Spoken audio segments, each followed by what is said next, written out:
We are learning C language and आज का हमारा टॉपिक है सी प्रोग्रामिंग में आज का हमारा टॉपिक रहेगा एरे। तो ये मोस्ट इम्पॉर्टेंट कॉन्सेप्ट में से एक है सी प्रोग्रामिंग का, जो कि एग्ज़ाम और इंटरव्यू में पूछा ही जाता है। ठीक है, तो फुल एक्सप्लेनेशन में हम बात करेंगे एरे क्या होता है, एरे के टाइप्स, उनका प्रोग्राम कैसे बनता है, एरे के लिए किस हिसाब से मेमोरी ऑक्यूपाई होती है, इन सभी चीज़ों के बारे में हम डिस्कस करेंगे। ठीक है, लेकिन एरे का मतलब क्या होता है, इसका डेफिनेशन क्या है, सबसे पहले आपको ये पता होना चाहिए। Array is a collection of fixed size sequence of similar data types stored at contiguous memory locations। इसका मतलब क्या हुआ, एग्जांपल में देखो, पहले हमने बोला फिक्स्ड साइज, तो यहाँ पे देखो साइज है 5, तो ये हो गया फिक्स्ड साइज। उसके बाद sequence of similar data types stored at continuous memory location, same type का वैल्यू देखो सीक्वेंस में स्टोर्ड है। ठीक है, सेम टाइप का इंटीजर टाइप का वैल्यू, तो यही होता है एरे। यहाँ पे नोट में आपको याद क्या रखना है, elements of array stored in continuous memory location. इसका मतलब अगर फर्स्ट एलिमेंट का मेमोरी एड्रेस लेट सपोज 100 है, तो जितने भी एरे में नेक्स्ट एलिमेंट्स होंगे वो सेम कंटिन्यूअस मेमोरी लोकेशन में ही स्टोर्ड होंगे। अगर इन सभी का टाइप है इंट, तो इंट का साइज होता है 4 बाइट्स। तो अगर ये 100 वाले एड्रेस पे स्टोर्ड है डेटा, पहला डेटा, तो अगले जो डेटा होंगे ये और ये सारे ये 4 बाइट्स के सीक्वेंस में ही स्टोर्ड रहेंगे। ये नहीं कि ये हो गया हमारा 100 लोकेशन पे और ये 20 हमारा किसी रैंडम 120 एड्रेस पे स्टोर हो गया, ऐसा नहीं होता। सीक्वेंस में रहेगा, डेटा टाइप के अकॉर्डिंग जितना भी मेमोरी लेता है डेटा टाइप ऐसे स्टोर करेगा। ठीक है, array index starts from 0। Array का जो इंडेक्स होता है वो 0 से स्टार्ट होता है। जैसे यहाँ पे अगर हमारा एक एरे है जिसमें ये 5 एलिमेंट है, तो पहला जो एलिमेंट का इंडेक्स होगा वो 0 होता है, पोजीशन 0 होता है। ये हम आपको प्रोग्राम में प्रूफ करके दिखाएंगे कैसे होता है। तो इस तरीके से दूसरा 1 2 3 4, ठीक है, अगर 5 एलिमेंट है तो 4 तक ये लास्ट जाएगा। सिंटैक्स देखो, एरे का बनाने का सिंटैक्स क्या होता है, सबसे पहले आपको डेटा टाइप लिखना है, जैसे यहाँ पे हम लिख दिए इंट, फिर आपको एरे का नेम लेना, जैसे ले लिए ए, फिर आपको यहाँ पे साइज देना है। ठीक है, तो ये हमारा बन गया एरे। सेकेंड टाइप क्या होता है एरे को लिखने का, data type, array name, size equal to, आप यहाँ पे वैल्यू भी दे सकते हैं। ठीक है, तो जितना वैल्यू रहेगा उतना ही आप यहाँ पे साइज देंगे। ठीक है, तो यहाँ पे डिक्लेरेशन और इनिशियलाइजेशन दोनों हो रहा है, डिक्लेरेशन इनिशियलाइजेशन। ठीक है, थर्ड टाइप क्या होता है एरे को डिक्लेयर करने का, डेटा टाइप, एरे का नेम, साइज यहाँ पे नहीं देना होता, आप यहाँ पे वैल्यू दे दो, जितनी भी वैल्यू आप यहाँ पे प्रोवाइड करोगे, इनिशियलाइज करोगे, उसके हिसाब से ये साइज क्या करता है, अपने आप यहाँ पे ले लेता है। ठीक है, तो ये 3 तरीका होता है एरे को क्रिएट करने का। अब हम बात करेंगे हम एरे क्यों यूज़ करते हैं अपने प्रोग्राम में। ठीक है, तो जब एरे नहीं था तब हमें क्या करना पड़ता था, यू नीड मेनी वेरिएबल्स। अगर मान लो आपको मैं बोल दूँ 10 20 और 30 प्रिंट करो, तो आपको ये 3 वैल्यूज़ प्रिंट करने के लिए 3 वेरिएबल्स का रिक्वायरमेंट होता था विदाउट एरे। लेकिन एरे के साथ क्या होता है, हम एक ही वेरिएबल में इन मल्टीपल वैल्यूज़ को स्टोर कर सकते हैं जिनका टाइप सेम है। ठीक है, ये एडवांटेज होता है एरे का। सेकंड होता है हार्ड टू मैनेज, इनको मैनेज करना बहुत ही डिफिकल्ट होता है क्योंकि मल्टीपल वेरिएबल्स होते हैं, इसीलिए ये इजी होता है क्योंकि एक ही वेरिएबल है, उसी को हम क्या कर सकते हैं, इजीली मैनिपुलेट कर सकते हैं, सारी चीज़ें वहीं से कंट्रोल कर सकते हैं। ठीक है, मेमोरी नॉट ऑर्गेनाइज्ड, जब भी हम सिंपल अप्रोच और प्रोग्राम बनाते हैं, जैसे एक वेरिएबल है एक्स, दूसरा है वाई, तो एक्स की मेमोरी यहाँ क्रिएट हो गई जिसका एड्रेस है 100 लेट सपोज, वाई की मेमोरी यहाँ क्रिएट हो गई जिसका एड्रेस है क्या 210 लेट सपोज। तो ये ऑर्गेनाइज नहीं है, कोई भी रैंडम लोकेशन पे कहीं पे भी स्पेस मिल सकता है वेरिएबल्स को। ठीक है, लेकिन एरे में क्या होता है, ऑर्गेनाइज्ड मेमोरी होता है। जैसे यहाँ पे 3 वैल्यूज़ हैं, ठीक है, तो ये सीक्वेंस में ही स्टोर होगा। अगर ये 0 पोजीशन का वैल्यू यहाँ पे है, इसका एड्रेस अगर 100 है तो इसका 104 होगा, इसका 108 होगा। ठीक है, तो ये होता है एरे यूज़ करने का रियल यूज़। ठीक है, उम्मीद करते हैं आपको समझ में आ गया होगा कि हम एरे क्यों पढ़ रहे हैं और एरे का रिक्वायरमेंट हमें क्यों होता है। अभी चलो एक सिंपल सा प्रोग्राम बनाते हैं जिसमें हम एरे का इंडेक्स आपको प्रिंट करके दिखाते हैं कि पहला इंडेक्स क्या होता है, पोजीशन, दूसरा इंडेक्स का पोजीशन क्या होता है, इनिशियलाइजेशन वगैरह। ठीक है, उसके बाद हम टाइप्स और डिटेल्ड प्रोग्राम के बारे में बात करेंगे। ऑलराइट, तो अब हम क्या करेंगे, एरे का इम्प्लीमेंटेशन देखेंगे यहाँ पे। तो सबसे पहले आपको करना क्या है, आपका जो भी फोल्डर है सी प्रोग्रामिंग वाला, उसे ड्रैग एंड ड्रॉप करके VS कोड में ओपन करना है इस तरीके से। फिर इस फाइल वाले आइकन पे क्लिक करके आपको एक फ़ाइल बनाना है। तो मैंने array.c नाम का फ़ाइल बनाया हुआ है। ठीक है, तो यहाँ पे हम क्या देखेंगे, सबसे पहले कि जब एरे नहीं था तो क्या होता था। ठीक है, तो अगर मान लो एरे नहीं है और हमारे पास डेटा है, ये डेटा है हमारे पास, ठीक है, 3 नंबर्स हैं, तो हमें क्या करना होता था, इन्हें प्रिंट करने के लिए सबसे पहले मान लो ये मार्क्स हैं अलग अलग सब्जेक्ट्स के, तो मार्क्स 1 हो गया हमारा 32, ठीक है, फिर इसी तरीके से क्या हो गया, मार्क्स 2 हो गया हमारा 76। ध्यान से समझना, एरे नहीं था तो हम क्या करते थे, फिर मार्क्स 3 में वैल्यू क्या आ जाएगा हमारा 89, और फिर हम क्या करते थे, इन्हें इस तरीके से प्रिंट करते थे प्रिंटअप फंक्शन में, %d, ठीक है, और यहाँ पे हमें अपनी वैल्यू प्रिंट करनी होती थी, मार्क्स 1, मार्क्स 2, मार्क्स 3, ओके। और अगर इस प्रोग्राम को मैं रन कर दूं तो आप आउटपुट देखो, यहाँ पे ये तीनों वैल्यूज़ प्रिंट हो चुका है, ठीक है। लेकिन हमें जब पता हो कि वैल्यू सेम टाइप का है तो हमें हर एक वैल्यू के लिए सेपरेट वेरिएबल का रिक्वायरमेंट नहीं है।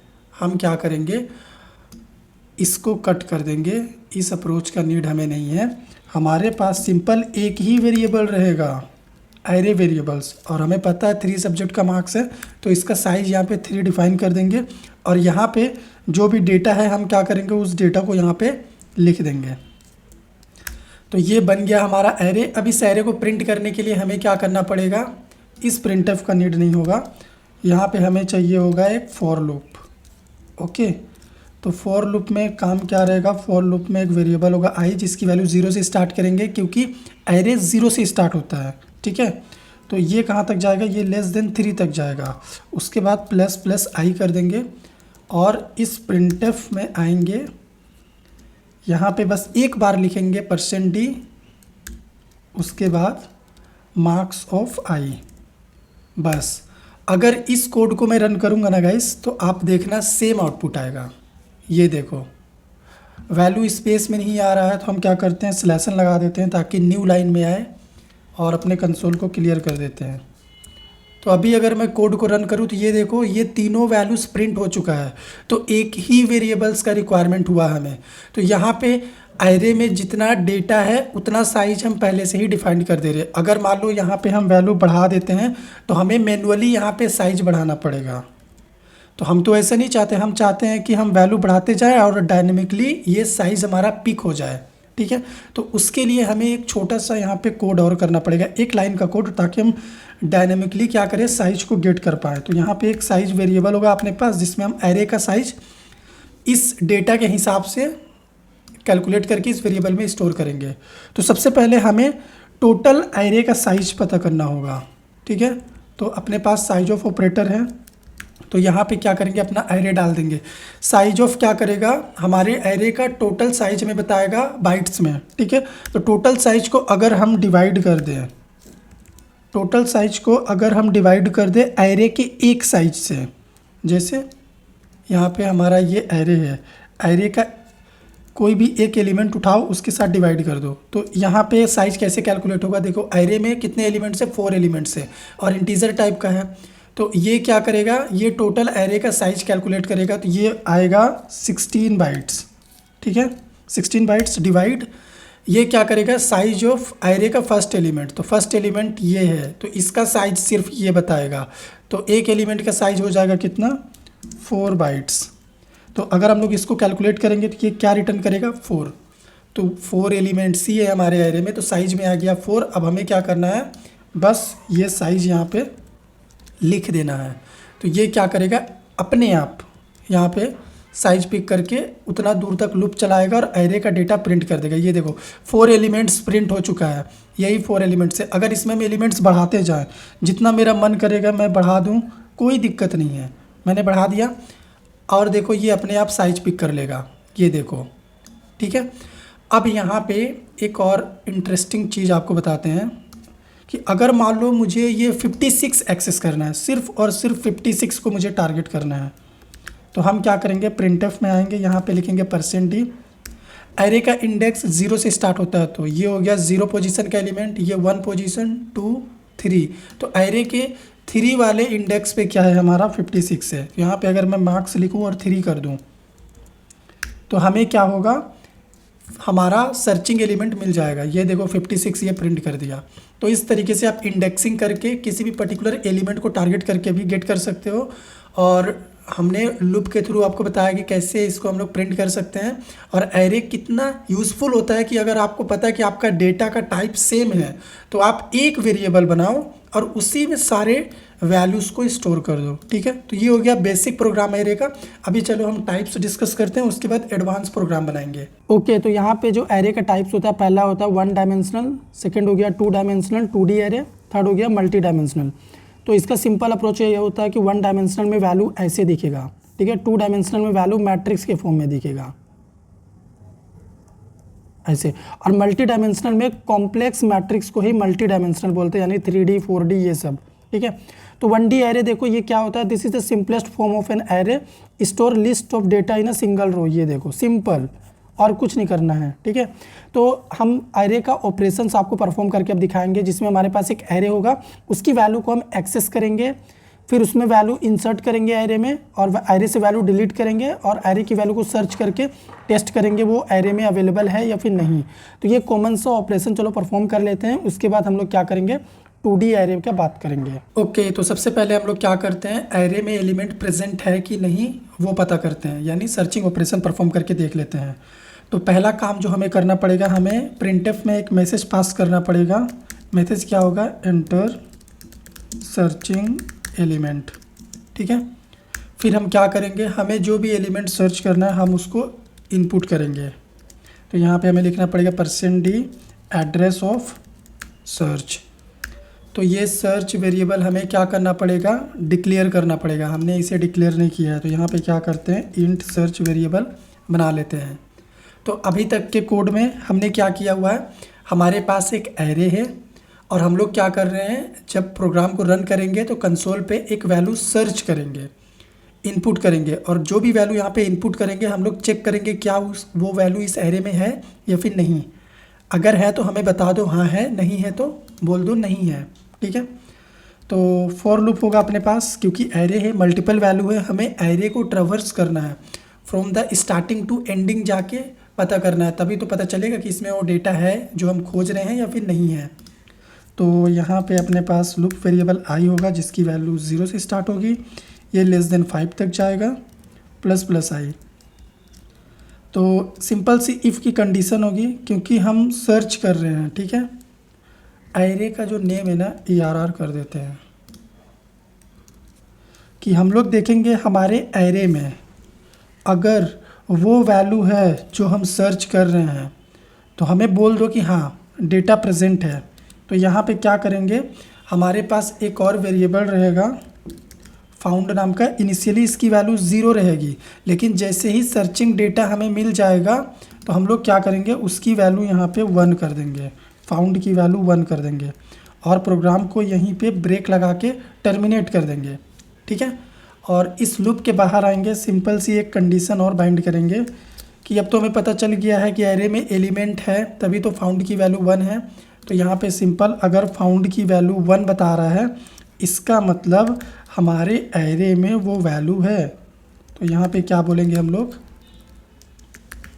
यहाँ पे हम लोग बोलेंगे एलिमेंट फाउंड। ठीक है, और अदरवाइज अपने पास एक एल्स होगा, उसमें प्रिंटफ में मैसेज दे देंगे इसी का रिवर्स, नोट फाउंड।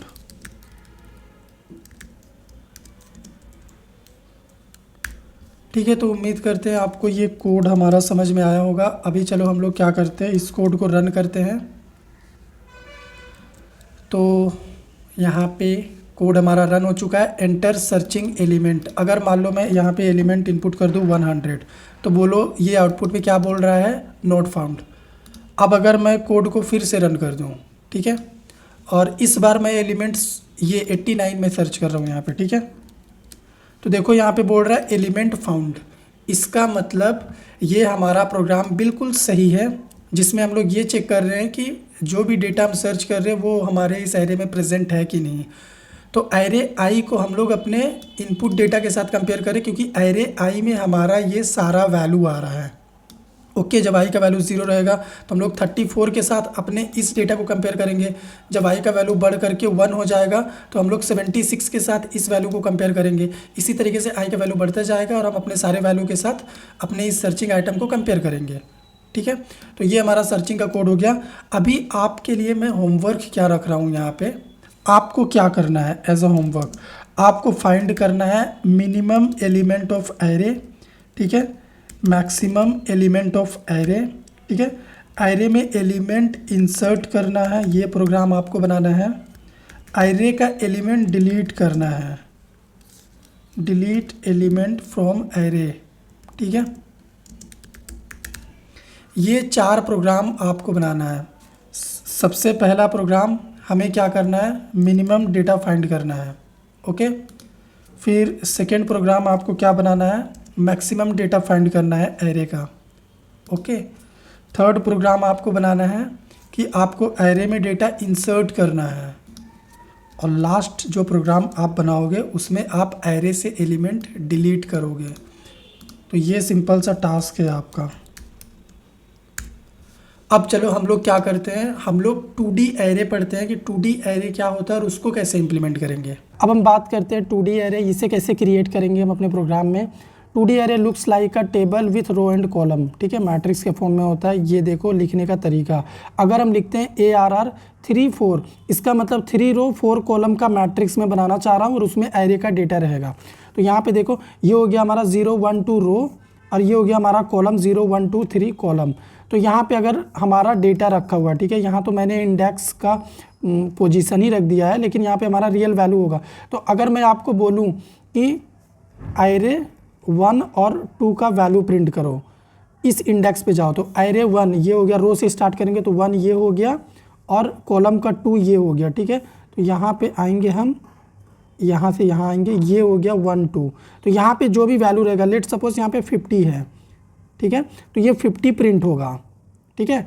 अगर मैं आपको बोलूँ कि आपको प्रिंट करना है एरे 2 1, एरे 2 1 का वैल्यू आपको प्रिंट करना है, तो रो से स्टार्ट करेंगे, ये है 2, कॉलम में ये है 1, तो यहाँ पे आएंगे और यहाँ से यहाँ पे आएंगे, ये है 2 1, ठीक है। तो अगर मान लो यहाँ पे 20 रखा हुआ है डेटा, तो ये 20 प्रिंट करेगा, ठीक है। इस तरीके से वैल्यू हम फेच करते हैं और वैल्यू स्टोर्ड होता है 2D एरे का मेमोरी में, ठीक है। ये समझाने के लिए आपको लिखा, लेकिन रियल में कंप्यूटर मेमोरी में ये सीक्वेंस फॉर्म में ही स्टोर होता है, ठीक है। बस मैंने आपको समझाने के लिए इस तरीके से बताया है ताकि जब आउटपुट आए तो आपको लगे नहीं कि ये कैसे आ गया आउटपुट, ठीक है। तो चलो एक प्रोग्राम बनाते हैं जिसमें 2D एरे को हम लोग सिंपली प्रैक्टिकली इंप्लीमेंट करेंगे। तो सबसे पहले हम एक 2D एरे बना रहे हैं, ठीक है। तो हमने जो सिंटैक्स आपको बताया उसी सिंटैक्स को फॉलो करते हुए यहाँ पे मैट्रिक्स नाम का मैंने एरे बनाया। 2 रो 3 कॉलम रहेगा और इसमें वैल्यू आप चाहो तो अभी ही इनपुट करके रख सकते हो या फिर आप रन टाइम में कंसोल में भी वैल्यू इनपुट ले सकते हो। तो अगर हमें 2 रो 3 कॉलम चाहिए तो ये हो गया फर्स्ट रो, ठीक है, और ये हो गया सेकेंड रो, और 3 कॉलम में वैल्यू 1 2 3 यहाँ पे डाल दिया मैंने, 4 5 6।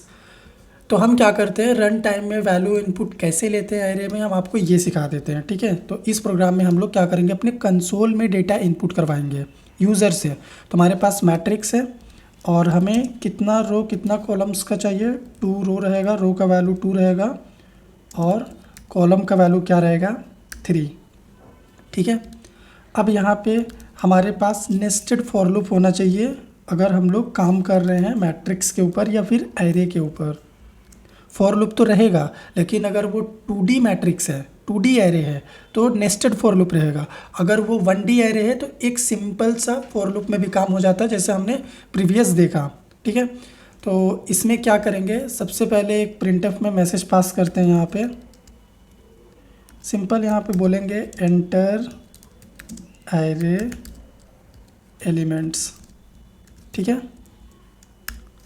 फिर यहाँ पे आएंगे, अपने पास एक लूप वेरिएबल होगा जिसकी वैल्यू 0 से स्टार्ट करेंगे और ये कहाँ तक जाएगा, लेस देन रो तक जाएगा, ठीक है, क्योंकि 2 रो चाहिए तो 0 1 में 2 रो हो जाएगा। उसके बाद आई की वैल्यू प्लस प्लस। आते हैं इनर लूप में, यहाँ पे भी कंडीशन होगा, अपने पास एक जे वेरिएबल होगा जिसकी वैल्यू 0 से स्टार्ट होगी और जे कहाँ तक जाएगा, कॉलम तक, 3 कॉलम, तो 0 1 2 3 कॉलम हो जाएगा। उसके बाद जे की वैल्यू क्या कर देंगे, प्लस प्लस कर देंगे। इसके अंदर आएंगे, स्कैनफ फंक्शन रहेगा यहाँ पे, क्योंकि वैल्यू हमें क्या करना है, इनपुट करवाना है। तो %d एड्रेस ऑफ क्या करेंगे, हमारा मैट्रिक्स 2D एरे में यहाँ पे डेटा हमें डालना है। तो इस तरीके से हमने एरे में वैल्यू इनपुट करवा दिया। अब जिस तरीके से हमने इनपुट करवाया उसी तरीके से हमें प्रिंट भी करना है। तो हम क्या करेंगे, सेम कोड को कॉपी पेस्ट यहाँ पे करेंगे, यहाँ पे लिख देंगे आउटपुट एलिमेंट्स, ठीक है, और स्लैशन लगा देंगे। तो हम यहाँ पे आउटपुट प्रिंट कर रहे हैं, तो स्कैनफ के जगह पे यहाँ पे क्या होगा, अपने पास प्रिंटफ होगा, और ये एड्रेस ऑपरेटर हटा देंगे। और हमें रो कॉलम के फॉर्मेट में, मैट्रिक्स फॉर्म में डेटा चाहिए, तो हम लोग क्या करेंगे, अपने इनर लूप के बाहर, जे वाले लूप के बाहर यहाँ पे स्लैशन लगा देंगे न्यू लाइन के लिए, ठीक है। तो अभी चलो हम क्या करते हैं, इस प्रोग्राम को रन करते हैं और आपको आउटपुट दिखाते हैं, ठीक है। तो सबसे पहले एलिमेंट इनपुट करना चालू करते हैं।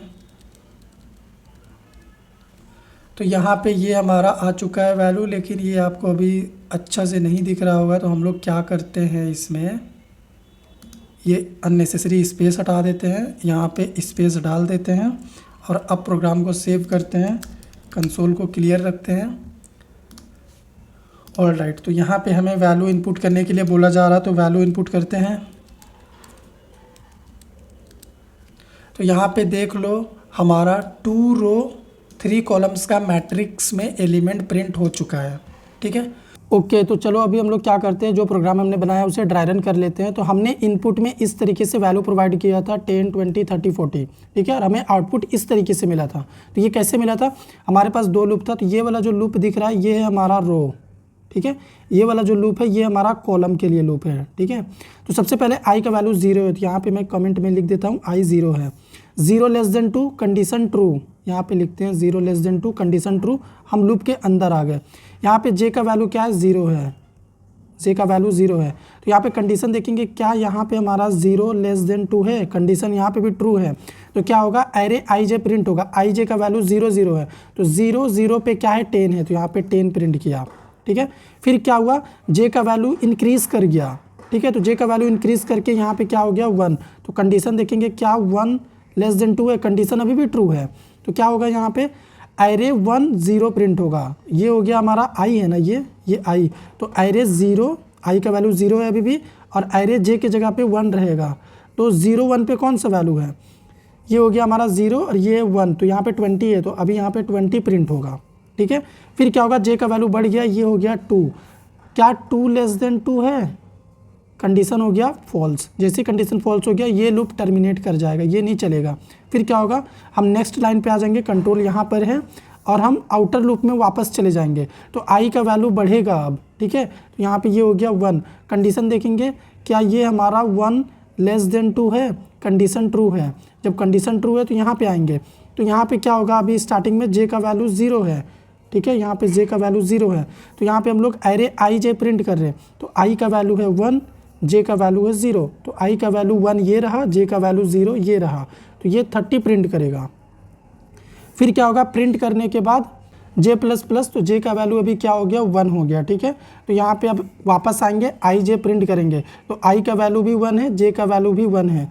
तो 1 और 1 पे क्या है, 40। तो यहाँ पे क्या होगा, 40 प्रिंट होगा। ये 30 हमारा यहाँ पे नीचे ही प्रिंट होगा, ठीक है। तो इस तरीके से हमारा 2D एरे का जो आउटपुट है वो आता है। उम्मीद करते हैं आपको ड्राई रन समझ में आया होगा, ठीक है। तो ये सारा वैल्यू प्रिंट करने के बाद ना ये लूप टर्मिनेट कर जाएगा, क्योंकि j का वैल्यू बढ़ जाएगा, 2<2 नहीं होगा, ये कंडीशन फॉल्स हो गया, टर्मिनेट हो गया। फिर हम लोग न्यू लाइन पे यहाँ पे रहेंगे, ये कंट्रोल वापस i वाले लूप पे जाएगा, i का वैल्यू भी बढ़ के 2 हो जाएगा, और यहाँ पे भी कंडीशन देखेंगे 2<2, ये भी फॉल्स हो गया, तो ये भी टर्मिनेट हो गया। तो सारा चीज़ टर्मिनेट होने से पहले 2 रो 2 कॉलम का मैट्रिक्स का डेटा हमारा प्रिंट हो चुका है। आपका होमवर्क रहेगा 2D एरे में आपको ट्रांसपोज मैट्रिक्स प्रिंट करके दिखाना है, ठीक है। ट्रांसपोज मैट्रिक्स यानी अगर हम लोग 2 रो 3 कॉलम में वैल्यू इनपुट ले रहे हैं तो 3 रो 2 कॉलम में वो प्रिंट होना चाहिए, रिवर्स ऑर्डर में, ठीक है। उसी को ट्रांसपोज मैट्रिक्स कहते हैं। तो ये आपका टास्क रहेगा, कंप्लीट करिएगा। कमेंट सेक्शन में लॉजिक शेयर कर दीजिएगा, जिससे मुझे पता चलेगा कि आपने बना लिया है। अगर आपको हमारा ये कंप्लीट एरे का वीडियो पसंद आया हो तो लाइक कीजिएगा, शेयर कीजिएगा, चैनल पे नए हैं सब्सक्राइब कीजिएगा।